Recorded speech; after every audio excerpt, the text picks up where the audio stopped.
नमस्कार, मी डॉक्टर निलेश पवार आपल्या सगळ्यांचं आपल्या MPSC विद्यार्थी या प्लॅटफॉर्मवरती स्वागत करतो. मित्रांनो, सगळेजण म्हणतात की PYQ करा, हे इम्पॉर्टंट करा, ते करा. आज मी इथं आलोय तुम्हाला 75-25चा रूल सांगायला की वाचताना काय वाचायला पाहिजे. 75-25 जर तुम्ही ऑब्झर्व केलं असेल ना तर लक्षात ठेवा, जो 25% सिलेबस असतो ना त्याच्यावर 75 प्रश्न पडतात किंवा 75% प्रश्न पडतात, आणि 75% जो सिलेबस आहे ना त्याच्यावर 25 प्रश्न पडतात किंवा 25% प्रश्न पडतात. मुद्दा हा असतो की तो 25% म्हणजे काय. हे 25% म्हणजेच आपलं PYQचं ओरिएंटेशन. आपण मला सांगा की आयोगाला पेपर काढायचा आहे, मी बाळा तुला या टॉपिकवर प्रश्न काढणार आहे, तुमच्या इथे येऊन कानात येऊन सांगणार आहे का आयोग? नाही. आयोग तुमच्याशी बोलतं PYQ नुसार. PYQ म्हणजे काय? PYQ म्हणजे प्रिव्हियस इयर क्वेश्चन, बरोबर. गत वर्षीचे जे पेपर झाले त्यातले क्वेश्चन्स, मग त्यावरून तुम्हाला गेस करायचा असतो की बऱ्यापैकी प्रश्न कोणते. तुम्ही बायोचा विचार करा, आपण सायन्स बद्दल बोलू. जर बायोचा जर विचार केला ना तर तुमच्या लक्षात येईल की वर्गीकरण चॅप्टर जे आहे, तर कंबाईनचे पेपर जर बघितला तर 9 प्रश्न आपले असतात बायोचे. तर तुम्ही कंबाईनच्या पेपरमध्ये फक्त ऑब्झर्व करा, 9 पैकी कमीत कमी 3, कधी कधी 5 प्रश्न तुम्हाला क्लासिफिकेशन म्हणजे वर्गीकरण या टॉपिकवर दिसतात. बरोबर बरोबर बोलतोय ना. आणि बाकीचे प्रश्न कशावर असतात? पोषण म्हणजे न्यूट्रिशन, आणि दुसरं डिसीज म्हणजे रोग, वनस्पती आणि प्राणी, याच्यावरच तुम्हाला प्रश्न दिसतील. एवढ्या टॉपिकवर 80% क्वेश्चन आहेत.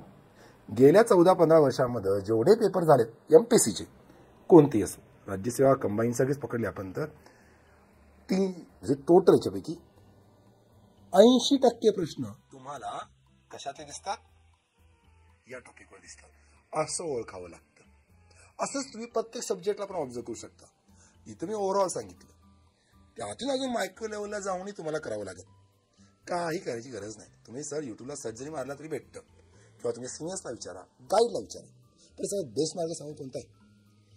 सरळ सरळ जुने पेपर घेऊन या, किंवा मार्केटला पेपर्सचं अनालिसिस अवेलेबल आहेच, बरेच आहेत. लोकसभाचं 21,000 आहे. ओके, तुम्ही हे आणून जर समजा जर बऱ्यापैकी स्वतः अनालिसिस केलं ना, चॅप्टर वाईज म्हणतोय मी, चॅप्टरमध्ये टॉपिक वाईज तुम्ही ऑब्झर्व केलं, तुमच्या लक्षात येईल की आयोगानं वारंवार या मुद्द्याने प्रश्न विचारले. मी असं म्हणत नाही किंवा बाकीच्या पोषक प्रश्न पडणारच नाही. आपण पूर्वबद्दल बोलूया. मी स्वतः 10वी आणि 12वीला मेरिट आहे, माझी बहीण मेरिट आहे, आम्ही सगळे डॉक्टर, घरामध्ये लय डॉक्टर आहे आम्ही.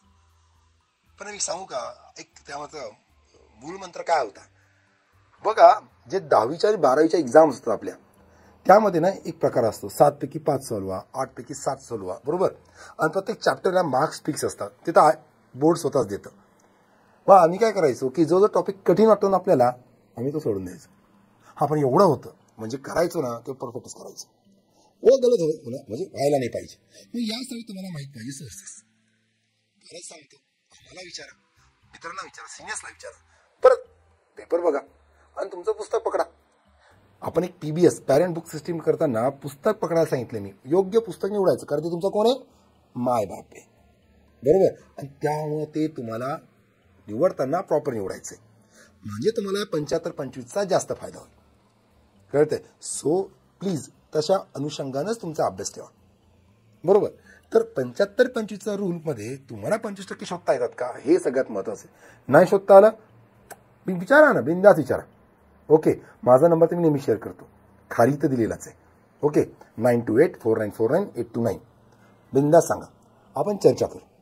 ओके, नक्की याचं उत्तर भेटेलच तुम्हाला, किंवा मला तुमच्या सिनियर्सला विचारा. पण 75-25चा रूल लक्षात ठेवा, कारण तुम्हाला पण प्री पास करायची असेल तर 100 नाही काढायचे, 60 काढायचे. 60चा गुड स्कोअर, पेपर कसा आला तरी 62 पकडायला राहतं. ओके, तर त्यानुसारच चालायचंय, कळतंय. म्हणून तुमचं 75-25 तुम्ही सुरू केलंय का हे मला नक्की सांगा, आणि जर केलं असेल तर मला नक्की पाठवा की तुम्ही कसं केलंय. मला जर सजेशन असेल तर नक्कीच मला सांगेल. चालेल, भेटू. तोपर्यंत हॅपी.